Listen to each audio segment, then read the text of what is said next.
Hafene, welcome to Weekend Edition. I'm Crystal Paco, so glad you could join us. Caring for our troubled youth. The Department of Youth Affairs has seen a steady drop in the number of clients being locked up at its facility, but DYA leaders say their mission is far from over, as the goal is to keep our kids from getting into trouble and staying active inside the classroom. KUAM's Nick Delgado has the story. Even one child being held inside DYA is too many. It has gone as high as 120, 140.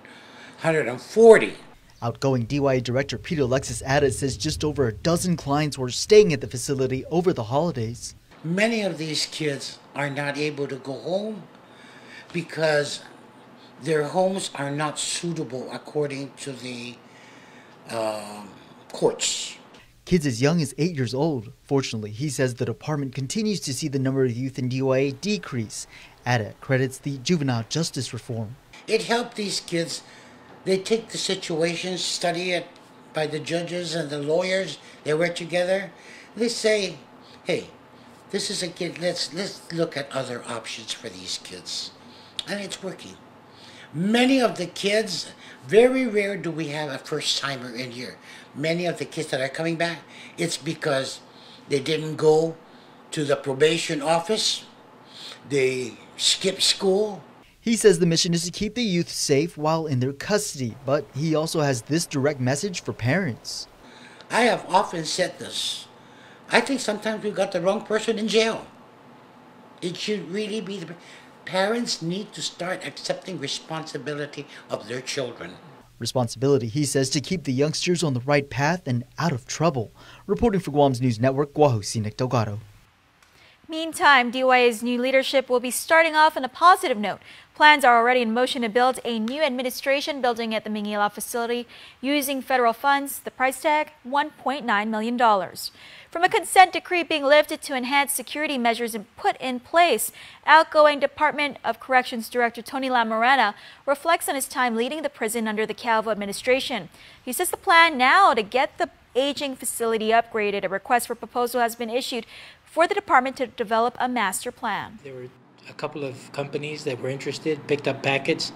So hopefully this will get the department going into the future and where we want the department to go. What that master plan will do is to evaluate our current conditions and then to see where we're going to be 20 years from now. What kind of facility should we have 20 years from now going into the future? Lamorena says DepCorp has already lost 40 officers in 2018 through attrition. He hopes the master plan will include technology improvements and that it will offer relief to the officers that are spread thin due to shortage of manpower. For one group of elementary teachers, the new year is off to a healthy start. Not taking a break during the holidays, they're learning to teach kids how to stay fit and encourage their students to eat more of their fruits and veggies. Carmen Terlahi has the story. As the saying goes, an apple a day keeps the doctor away. But in this case, apples were just one of the healthier alternatives teachers chose to place on an ideal healthy snack plate for students.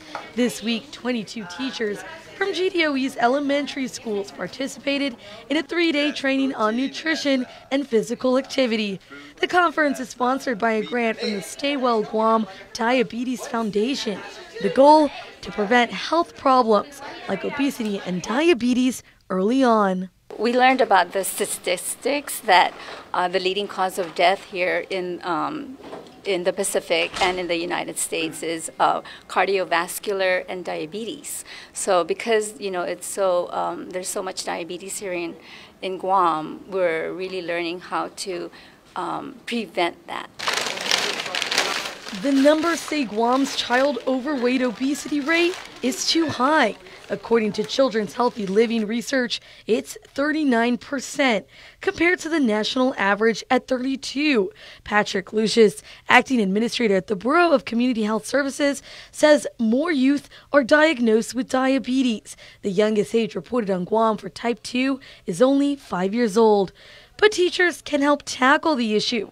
Marina Pangilinan, a kindergarten teacher at Machananao Elementary, learned to prep a balanced meal to integrate every lesson plan with health and nutrition. What makes a person healthy is really what you're putting into your mouth. So you really have to make sure that whatever it is that you're putting in your mouth is going to project a healthy you. So healthier foods, healthier you. For teachers, it would be nice to really think about incorporating a lot of PE. I know we don't have that much time. Poems, rhymes, dances are really good. So get the kids moving. Getting kids to live an active lifestyle starts at elementary and can trickle down into the home. John Borja, a fourth grade teacher at Weddingale Elementary School, says learning can take many forms, like having students write food journals. By using, we can use music, singing, math, and different subjects, including health and nutrition. With the reopening of school just around the corner, he shares this advice for parents and students. If you're bringing lunch to school, provide a healthy snack or a healthy lunch for the kids. But it's the law to provide a school-cooked meal for every student. The department does incorporate healthy portions in their own menus. GDOE officials who judge the plates say portion size should be smaller for children. Teachers eager to take their fresh green plates back to the classroom. It's really an eye-opener, especially because of the food that we eat here in Guam. They're more like everything fried, a lot of meat, and we're not really incorporating vegetables and fruits into the diet. So it's really easy to teach the kids, take baby steps, and have the teachers give and impart that knowledge to the students. The Guam Diabetes Coalition's strategic plan is to incorporate diabetes prevention education in GDOE curriculum from kindergarten to 12th grade by 2020. Reporting for Guam News Network, I'm Carmen Victoria Terlahi. You may have noticed a handful of veterans waving and holding signs in Hagåtña during the holiday season. Our Jonah Gonçalves has more on the purpose behind those signs and the message the group is hoping to convey. 4 years ago, when Raymond Shinohara was employed at the Guam Soil and Water Conservation District, the idea of Green Valor came to be. My role was to get veterans to become farmers, so we had a huge class. Half of them were veterans. But after sitting down with the veterans, Shinohara, also a veteran, started to understand the struggles and issues in the veteran community. I wanted to kind of address them. Big issues were the homeless population in the veteran community, and then people that are struggling with PTSD, and at the time the suicide rate was really high in the veteran community. So every November and December since Green Valor's inception, Shinohara and a handful of island veterans wave in front of Chief Kapua, holding signs and messages like "Here for veterans through the holidays" and 18 veteran lives are lost every day. One is too many. To show the community that there are people that are there to help with struggling veterans over the holidays, and this is our 4th year we're doing it. Shinohara says for activities like cleaning the veteran cemetery or seeking out the homeless to provide food, veteran volunteers will come out in full force. But for the suicide prevention and campaign, at most we'll get like 30 people. At minimum, sometimes it'll just be me out there. But that's okay, because the message that we're trying to get out there isn't for everybody. The one person that sees the sign that is dealing or struggling with PTSD or suicide, they see it and realize, hey, maybe there is hope. Someone else is talking about it. Because our culture really doesn't allow us to talk about that kind of stuff openly. If you would like to assist Green Valor and their efforts, or would like to know more information, they could email us. They could reach us on Facebook, Instagram. Follow what we're doing. We also, on our social media, we try to keep current with any of the issues that are affecting the veteran community or some of the events that we have. Reporting for Guam's News Network, I'm Jonah Gonçalves. Stay tuned. Next on Weekend Edition, we find out what stories you liked most on social media. It's this week's Trend Spotting. Keep it here. There are more ways to experience Guam via KUAM News, giving you what you want, when you want, and how you want it. From smart devices, Alexa, what's in the news? Here's your flash briefing. Over the web, on mobile, on streaming platforms, with immersive, interactive formats, and via social media where it's more than just content, it's conversation. More ways to keep you informed and entertained whenever you want it, wherever you are, on whatever device you're using. Cheers to 80 years. It's our 80th anniversary and the gifts are on us. 80 gift certificates, 8 shopping sprees, 8 staycations, and 1 round-trip flyaway for 2 to Manila. So how do you enter? Calvo's Insurance personal home and auto customers are automatically entered. Non-Calvo's customers may enter by receiving a qualified quote. It's our way of saying thank you for trusting us for the past 80 years. For more details, visit calvos.com/giveaway or call 472-6816. Calvo's Insurance, serving Guam for 80 years. This year is rapidly coming to an end, and the big finish is now on at Cars Plus and Mighty. Get big year-end deals on a big selection of new Ram trucks with savings up to $10,500. Or save up to $5,500 on a new Chrysler Pacifica. How about a new Jeep Compass? Save up to $5,000 with financing as low as 1.99%. Plus, receive a Cars Plus Shell Value Card with every vehicle purchase. The big finish means big savings right now at Cars Plus and Mighty. Cars Plus, driven by you. Guam's auto appearance specialist, Elegant Reflections, has been providing the automotive industry with professional detailing and car care products at its highest quality, from complete detailing, full interior detailing, exterior detailing, headlamp restoration, hand washing, seat and carpet shampoo, engine degreasing, undercarriage cleaning, paint sealant, fabric protection, paint oxidation removal, and so much more. Visit us at our new location. Call 646-5555 for an appointment. Elegant Reflections, Guam's auto appearance specialist, over 20 years of experience. Chuck E. Cheese's Guam is not all fun and games. Our pizza is delicious with the freshest toppings, oven-baked to order. Try the fresh salad bar, sandwiches, and don't forget our mouth-watering wings. Come and eat at Chuck E. Cheese's Guam. Hafa, welcome back. Many headlines covered this week caught your eye either on Facebook, Twitter, or Instagram. Now it's time to take a look at what you had to say. Asha? Hey everyone, I'm Asha Robles, and here's what happened this week on Trendspotting.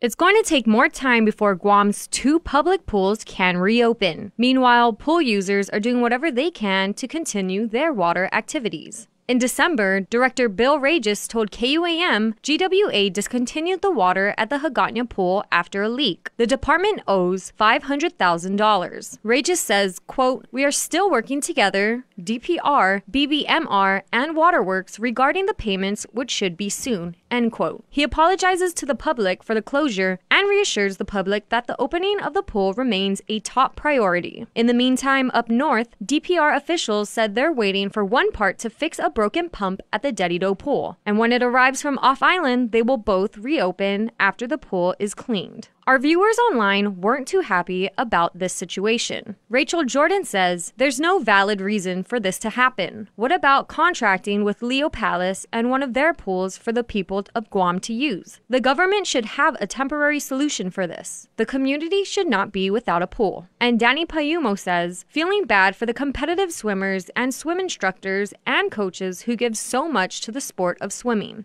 A story meant to showcase how one young man is practicing, teaching, and hoping to keep the Chamorro language alive quickly turned into an online comment battle within minutes after being posted. Our latest Culture Club inductee, Cody Lazama, is a Chamorro teacher at Father Duenas Memorial School. Though many of the online community praised Lazama for his contribution to keeping the language alive, some had other things to say. Facebook follower Mike argued that the Chamorros in Guam are ashamed to speak the native language, and that if it were a competition between us and the CNMI, that Guam would lose.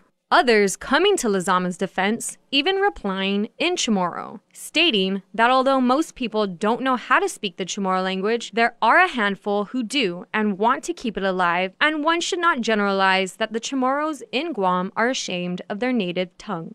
Lastly, while many Guamanians were welcoming the arrival of 2019, one family proudly celebrated another island tradition, having the first baby born on United States soil. OB/GYN Dr. Thomas Shea posted to Facebook that 2019's baby new year is Malachi, son to Desiree and Kyle Moffness of Santa Rita. Malachi arrived into this world just a few moments after midnight, weighing 6.6 pounds and being 17.9 inches tall. Our Facebook Live coverage, which had over 30,000 views and hundreds of comments, showed the couple and their newborn being visited by family and friends, as well as receiving a number of gifts. Here's how the online community welcomed baby Malachi. Check it out.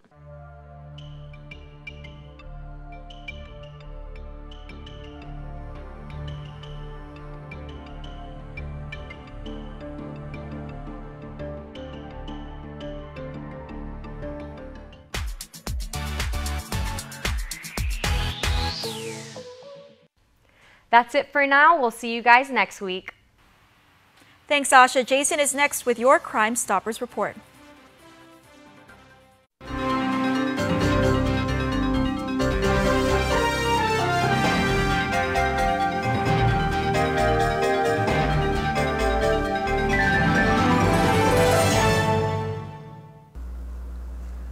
Advances in technique and medications used to prevent dental pain have shattered the myth that a dental visit is something to fear.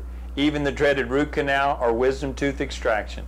Swabbing or spraying a topical numbing agent on before the injection and using different techniques and anesthetics can create a relatively comfortable or pain-free injection. Injections are often the most feared procedure. Some patients don't like the sounds or the vibrations of decay removal. If you're still nervous or you gag easily, despite these techniques, very safe oral medicines can be taken before your dental appointment to eliminate all fears, or some clinics use nitrous oxide gas. Pain relievers can easily be prescribed to eliminate mild to severe dental discomfort after any visit. For your Helpful Dental Minute, I'm Dr. Kenny Bourgeois of Paradise Smiles. We shall never know all the good that a simple smile can do.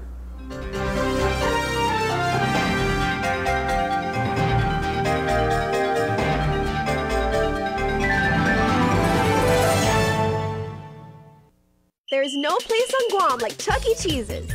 It's tons of fun with so many games, and parties are a blast, where everyone has fun. Come and party at Chuck E. Cheese's Guam. Call and book your party today. As is so often the case, as they say, out with the old, in with the new, but we are staying with our tried and true resource here on the Crime Stoppers program. Of course, Sergeant Paul Tapao with GPD. Sarge, hope you had a good New Year's. Hey, half a day. Happy New Year. Okay. That's nice to see you again. All right, and you look the same as you did in 2018, but that kind of is one thing I want to talk about because GPD, a lot of people don't realize, is an ever-evolving organization. You know, you guys just don't say we're going to make a bunch of programs and here's our budget and, you know, we work 12 months, 18 months, whatever. You guys are always innovating, evolving your problems, trying to shift the way that, you know, the crimes in the community and everything, because you guys want to stay one step ahead of what's going on there to make sure we're safe. Thank you so much, and you know, absolutely. Don't want to give any of your secrets away, but no, you know, it's out there. We make it public. You know, we invite the community to be a part of this. But you're absolutely correct. You know, we remain innovative in different approaches and how do we address issues within the community, and you know, thinking back from what we've done in the past to include what we did within 2018. You know, and moving forward. With the direction of our new appointed chief, soon-to-be Chief Steve Ignacio, you know. He's a good guy. I've known Steve for a lot of years. He is absolutely, you know, he's the son of the South. But, you know, nonetheless, the programs that we've done and what we're going to continue to do in the face of the Guam Police Department is more of the same, but, you know, enhancing it to where we can touch and make an impact in different lives within the community. Continue working with our Neighborhood Watch program. Continue to work with our youth-based organization, with DOE, our partnership, solidifying our partnership with the Department of Education, and some of the different initiatives that really make an impact on these kids' life, and establishing our foundation and our relationship with Manialo and, of course, our Micronesian Resource Center. Now, these are great assets that we've added on into our realm of community outreach and community efforts within the Guam Police Department. And we want to, you know, look forward to 2019 and all the endeavors in which we're going to bring forward for the community and of course, each and every one of the citizens that can benefit from this. Now, our line of work, journalism, shares something with you fine folks that wear blue every day, because the main thing that we strive to maintain with the community is trust. Yes. And that's what you guys do. You know, there have been years in the past where the perception of GPD was people said, oh, it's the community versus the police, or, you know, when you see a cop coming by, you know, like you have to be like, you know, real bashful and respectful because, you know, you don't want to get in trouble. But how has, from GPD's standpoint, how has your approach to interacting with the community really evolved? Man, it's, you know, it's gone leaps and bounds. Really, it is. You know, with the outgoing administration, Chief J.I. Cruz, again, you know, I want to be one of the first to thank him again for allowing me to be a part of this, you know, and allowing me to develop in a way to which I can see a broader picture of where, you know, what's needed within the community. And the question is, you know, to answer that question, it really is reestablishing that trust, you know, and that's part of our community-oriented policing strategy with our community affairs is how do we bring back the trust with the community? And one of the things that I've learned as the PIO, the public information and officer, and working with you know, the media is being transparent. letting the community, being transparent with our media partners about the different things in which we're doing, about the different challenges that we're facing, and we want to continue the partnership with, of course, our media partners, and then continue the partnership with the community and reestablishing that trust, solidifying the trust that the community should have, and understanding that the Guam Police Department, we really are, the community is the police and the police is the community. So, we look forward to 2019. We have a lot of work ahead of us. A lot of different changes are going to be happening, but a lot of work.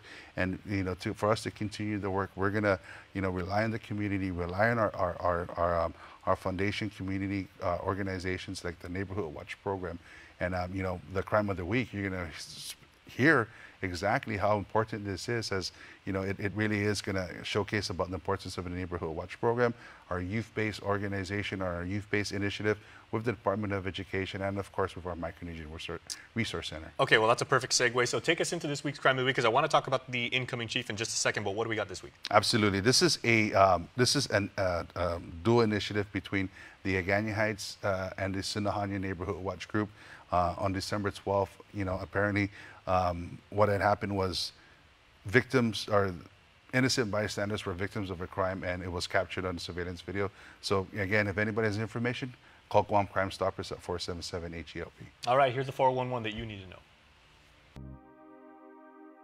On Wednesday, December 12th, officers from the Higanya Precinct Command responded to numerous damages to vehicles in the village of Sinahanya and Agana Heights. The police report suggests that between the hours of 12 to 4 o'clock on Wednesday morning, December 12th, a total of 5 vehicles within the villages of Sinahanya and Agana Heights were damaged by unknown individuals. Video surveillance from homeowners of Sinahanya captured video footage of a white Toyota Tacoma pickup traveling on Canton to Tuhan in Sinahanya. The footage also depicted a male individual exiting the Tacoma and damaging cars parked along the street. Upon a discovery of the damaged vehicles, an assessment was made by the residents of Sinahanya with the surrounding villages, where it was noted that residents from Agana Heights had reported the same incident. The streets affected in Agana Heights, Solace Lane and Chalan Makana. In Sinahanya, Gagal Lane, Kalan Canton Tutuhan, and Kali Angel Flores Street. Now, the neighborhood watch groups from Sinahanya and Agana Heights are reaching out to the community for their assistance relative to this case. If anyone has any information about this crime or any other crime, you can call our 24-hour hotline at 477-HELP, that's 4357, or submit a tip online at guam.crimestoppersweb.com. All calls will remain completely confidential, and a cash reward of up to $1,000 could be paid if the information provided leads to an arrest and a grand jury indictment. Your call does make a difference. All right, much appreciated as always. Now, I want to go back to talking about the incoming chief. As I said, we've worked with him for many, many years. He's been at GPD for a very long time, so he's cut his teeth. He knows the community. Like you said, he's from the South. He's got island roots. In terms of his character and his personality and his ambitions as being a longtime police officer, what does Steve Ignacio bring to the table as far as running the department? You know, I'm glad you're asking that, because of the fact that I had the privilege of working under him when he was the commander of the Highway Patrol Division. And, he hit it. It's pretty much summed it up in his resume when he took the position, that he's fair. He thinks, he doesn't react to different things. He's very rational in how he makes the decision and stuff. And, being a true son of the South, he is fair. He understands the needs and the needs of his employees, his personnel that works under him. And of course, he has an ear, and that's important coming in. We look forward to it. The beautiful thing about having Captain Ignacio become our next appointed chief is that it's from within. So he's followed the ranks. He's walked the ranks, with the officers in the streets. He's walked the ranks with our detectives when he was assigned to our deltas, and of course as the commander of both various organizations. That it's really, his resume speaks for what he can bring and what he's going to bring moving the department forward in 2019, and of course with this new administration. So again, from my standpoint, I'm excited to work under him and excited to see what he brings to the table. All right, and we're going to close out by saying, and again, we've worked with him for many, many years, and he is a very respectful person. But of course, respect, it's part of our Chamorro heritage. Respect is earned. Absolutely. You don't just say, oh yeah, you're a good guy and good luck and everything like that. He's earned that position. He's earned that, and I would like to bring him in, after the administration change and everything, as it takes its course, and introduce him to the community, introduce him to the island of Guam, and and just showcase who he really is and what he can bring, the assets, and of course his innovative ideas that he can bring for the department, and more importantly, the community of Guam. All right. Well, Sarge, we appreciate it. Thanks, man. Thanks for having us. Hopefully one of these days when you're police chief, I'll be able to sit down and have a conversation with you as well. Absolutely. I'll be more than welcome. But, again, thank you again for on behalf of the hardworking men and women in the Guam Police Department. We continue to stay focused and stay the course in what we're going to bring for 2019. All right, and we appreciate it. We'll see you next week. Thanks for having me. All right, we're back after this. This year is rapidly coming to an end, and the big finish is now on at Cars Plus and Mighty. Get big year-end deals on a big selection of new Ram trucks with savings up to $10,000.